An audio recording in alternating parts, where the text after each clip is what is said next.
आगामी लोकसभा चुनाव की तारीखों का ऐलान हो चुका है। कुल 7 चरणों में मतदान कराए जाएंगे और मतदान का परिणाम 4 जून को आएंगे। आइए हम बताएंगे कि बिहार के 40 लोकसभा सीटों पर किन-किन तारीखों में चुनाव होने वाले हैं।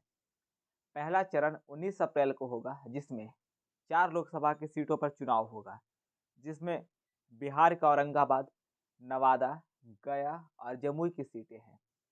दूसरे चरण का चुनाव 26 अप्रैल को होगा, जिसमें 5 सीटों पर चुनाव होगा, जिसमें किशनगंज, कटिहार, पूर्णिया, भागलपुर और बांका की सीट है। तीसरे चरण का चुनाव 7 मई को होगा, जिसमें कुल 5 सीटों पर चुनाव होंगे, जिसमें झंझारपुर, सुपौल, मधेपुरा, अररिया और खगड़िया की सीटें हैं।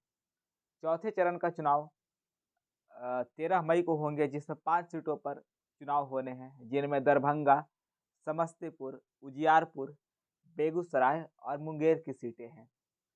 पाँचवें चरण के चुनाव में चुनाव की डेट 20 मई को है, जिसमें 5 सीटों पर चुनाव होंगे, जिनमें सीतामढ़ी, मुजफ्फरपुर, मधुबनी, हाजीपुर और सारण की सीटें हैं। छठे चरण का वोटिंग 25 मई को है, जिसमें 8 सीटों पर चुनाव होंगे, जिनमें वाल्मीकि नगर, पश्चिमी चंपारण, पूर्वी चंपारण, शिवहर, वैशाली, गोपालगंज, सिवान और महाराजगंज की सीटें हैं। सातवें और अंतिम चरण का मतदान 1 जून को होना है, जिनमें 8 सीटों पर चुनाव होंगे, जिसमें काराकाट, नालंदा, पटना, पटना साहिब, पाटलिपुत्र, आरा, बक्सर, सासाराम और जहानाबाद की सीटें हैं।